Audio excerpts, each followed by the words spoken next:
Male influence in your life? My father. Favorite BW destination? Zanzibar. And if you were to go to one place outside Botswana, outside the continent, or wherever, like the one place you have to visit before you die, checklist, where would that be? Venice. All right, your weakness? I'm impatient and I've got a short temper. Your strength? I'm courageous. Do you believe in horoscopes? Yes and no, but yes. And what star sign are you? I'm a Taurus. Girls trip? Girls trip. Destination? Bora Bora. Show some skin with Right. Marriage in the near future? Kids in the near future? Definitely. Not anytime soon, but hopefully. How would you like to be remembered? As I idolize or iconize women who are like Connie Ferguson and Lilo Matsitiro, who've made a name for themselves outside, who've pushed through, who've worked so hard to be known as that Botswana woman who was exported and made it. So I want to be remembered as courageous as they are, as hardworking as they are, as determined as they've been, and that's just basically it. A girl with a dream and has gone for it. Okay. Yeah. And do you feel like the kind of narrative we are putting out there for young girls or for the next generation of women is the right narrative? If not, what should we be talking about more often than not? Well, I feel like we have a lot to talk about because the times have changed based on the social media part of it, the influence that social media has placed for them. Some of them don't. I feel sometimes there are things that we shouldn't really be so blunt about on social media. Okay. It should be more of a face-to-face conversation as opposed to a platform where we air issues and they're dealt with on social media. Yeah. Sometimes we need that, physical part, that physical support where you can tell Sadi that, you know what, Sadi, doing this has this and that kind of repercussion. So we need to invest time. Now, would you consider yourself a millennial? I'm sure you are. Yes, you are, right? Not so much. I think I you feel are. like I've got an old spirit. Yeah. I like the simpler things. Okay. Yes. I was going to ask, what does it mean to be a millennial? I mean, I feel like sometimes there's a lot of responsibility put on your shoulders as young people, and living up to that responsibility can become a little bit of a challenge. True. What does it mean for you to be called or to be grouped with millennial? Oh, well, let me put it this way. The job that I do has placed a lot of responsibility on me because I've been termed as a role model. Right. So living my life, somebody's living through me. Yeah. So I have to make decisions that make me happy at the same time, but it doesn't deter me from having fun and anything. But then that's where the responsibility aspect comes into play. Okay. So being a millennial, you have to be very responsible. Yeah. Your decisions bear a lot of weight. Because we're watching you every day, right? Yes. Yeah. And your future. Like the future, I'm not too sure what is to come. So every step that I take, every decision I make sure that in the end it's not going to bite me. Girls, women in the age of social media. Is it a good thing? Is it a bad thing? Has it created, a more well-rounded woman? What do you think is the biggest impact of social media where women and girls are concerned? I like the platform that social media has given us, where we can meet other women from far and wide, talk about issues that are affecting us and what to do. We're getting ideas, like an exchange of this is what we've done, this is what I have done, so let's come together and do that. So I feel like it weighs more positive than the negative. Okay. Do you believe that the housewife, the 21 questions, you said you want to get married, you want to have kids.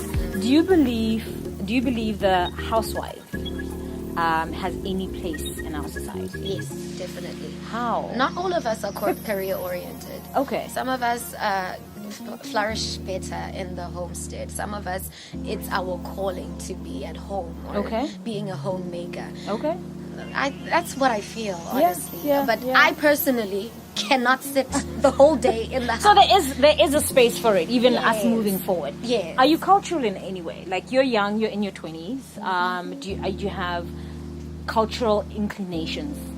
Let's see. Well, I'm very proud of where I'm from, Kebokwen, and I love our culture. I like our dance. I like the tradition behind it. I especially love it when it's like when there's a wedding. Yeah, yeah. That is a beautiful I'm thing.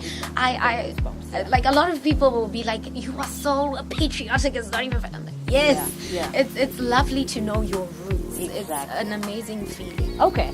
And with that said, what is the one cultural aspect that you would like to see 10 years from now, or to see your kids living, especially your girl child, your daughter? What is the one cultural aspect that you would like to see 20 years from now, 50 years from now, 100 years from now? Wow. Let's see. That's a tough one, Tshepo.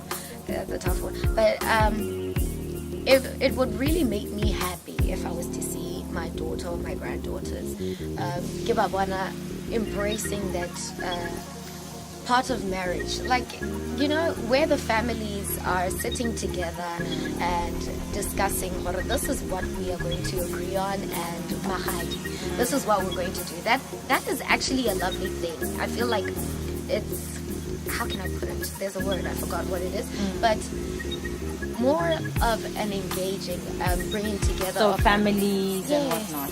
Okay. I believe so much in unity and family. That's amazing. That's amazing. Now, what kind of generation do you think we're raising in terms of young girls? What kind of girls are we raising at this time, at this present? Okay, self-assertive women who are sure about what they want and what they don't want. They're not really influenced that easily. So it's going to be tough for any negative thing to, lead them wayward.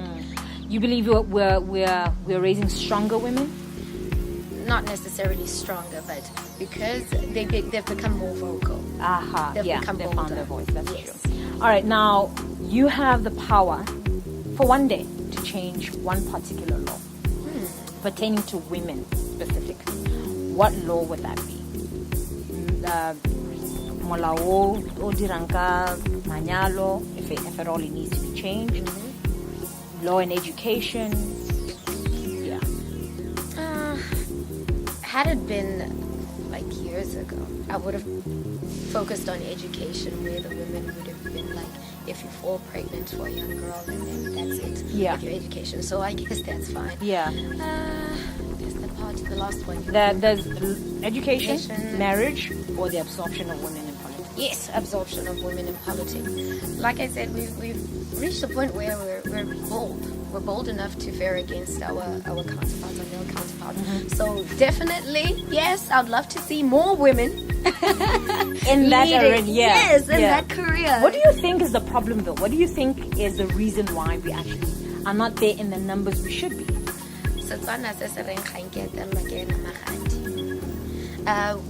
We've entrusted everything into the gentlemen, Yeah. and it's okay, but we also deserve a fair chance at proving that we can do this. And the women that are there are actually doing an amazing honorable Bogolo. Like, I'm just so excited about Yeah. what is to come for Yeah, us yeah. in the future. Yes. So you would basically find a way to push that agenda forward. I would definitely do that. That's amazing. So the words fierce female put together, what do they mean for you? Or what do they mean to you?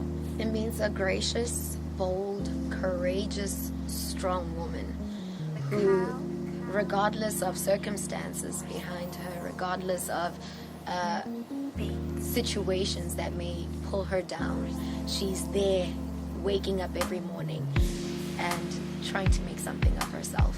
I really respect women who just gather the strength to wake up in the morning. That alone says quite a lot about who you are, because that means you are willing to make something of your life. All right. So that's what it means. Thank you so much. Thank you so much for having me.